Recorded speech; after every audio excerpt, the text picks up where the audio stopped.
So while some Nigerian parents abroad are sending their children back home to Nigeria to learn, there are other parents in Nigeria that are doing the exact opposite. They are sending their children abroad to learn. Sometimes children as little as 11 years old are sent abroad to go to school, hoping for a better life. Let's talk about the Nigerian children who find themselves in foreign countries without their parents, too young to live by themselves and expected to grow up overnight. In Canada, minors are not allowed to live by themselves. So when parents send their minor children abroad, they will have to make arrangements for them to stay in, say, like a foster home. I came across the story of a girl who said she was 14 when her parents sent her to Canada for school. Her name is Kiki. I will leave a link to the interview in the description. Kiki said she was 14 when she arrived Canada for school, and because she was not legally allowed to live alone, she had to go into foster care, which her parents had to pay for. These things are not cheap, especially when you are changing naira to dollars to pay for these services. But she said between 14 and 18 years old, because from 18 she can live by herself. So between 14 years and 18 years old, she lived in 6 different foster care homes. Why? Because the situations in those homes are not the best. So she had to be moved numerous times just to make sure she gets the best out of the foster home. Each new house came with new rules, new meals, and new silences. Imagine being 14 and hearing unfamiliar footsteps outside your door, never knowing if they will be kind or not. In the interview, she talked about the things she said she went through, even up to needing therapy because of some of the issues she had to go through in foster care. Most Nigerians have heard of, have watched in the movie things about foster homes. So it's not like we've not heard. It's not like their parents don't know that some things can go wrong in foster homes. But why do parents still open their eyes and send their children into a system like that? Some people can think, oh, those parents are just wicked, they are neglecting their children. But if you look at it critically, it's more of a survival logic. Many parents don't want their children to go through what they went through. If they can afford what they think is a better life, which is abroad in most times, most of these parents send their children abroad for the better life. Now they don't have to think of ASU strikes or insecurity in the country and the quality of the education the child will get abroad. Many people would rather have their children have this than stay back in Nigeria. And most times these parents cannot relocate with their children, so they have to stay back to make that money they used to pay that school fees, because we all know that even like in Canada now, you have to stay on the queue, express entry, queue for a while before you can get a space. So instead they just quickly send their child to go abroad and school. And there's also that hope that maybe one day is this child that will bring me over. So parents also send their minor kids to school abroad because it's easier for the child to transition from high school to university. And parents are confident that the system works. The children will be looked after. They are paying people to look after their children, so they will treat their children well. But like the Bible says, the heart of man is desperately wicked. Who can know it?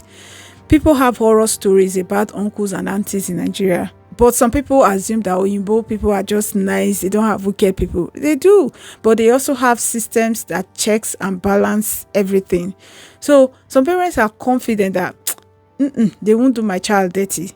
It's a good country. It's a reasonable country. But then we've heard of all these horror stories of people that have been in foster care homes. I know some nice people that foster. So it's not everybody that fosters that has issues. But majority of the people that have been into foster care have one horrible story or the other to tell. So the parents believe that the child will be looked after. The system will look after their child. Yes, the system works. That's why Kiki was even moved up to 6 times, because when the system detects this is not working for the child, they cut it and move her to somewhere they think will be better for her. Even when you come as an adult or you come with your whole family, you still face a lot of issues.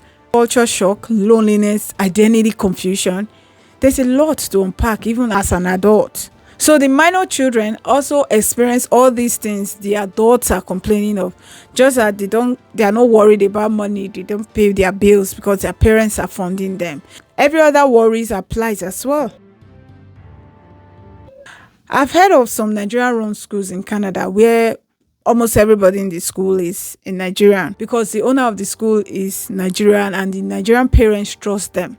Some of these schools also have their own boarding house. They just buy a big house, put bunk beds, feed the children, and charge their parents an arm and a foot. But the truth is, most of these children are being managed, not raised, because most times they stay in the school during the holidays, they don't go back home. So they grow up learning routines and not relationship. Their parents parenting them over the phone from thousands of miles away. Talking about how lonely people can feel. We all remember the story of Sylvia, a Nigerian undergraduate in Canada who went viral for crying online because she was lonely in Canada. People don't tell you about moving to Canada.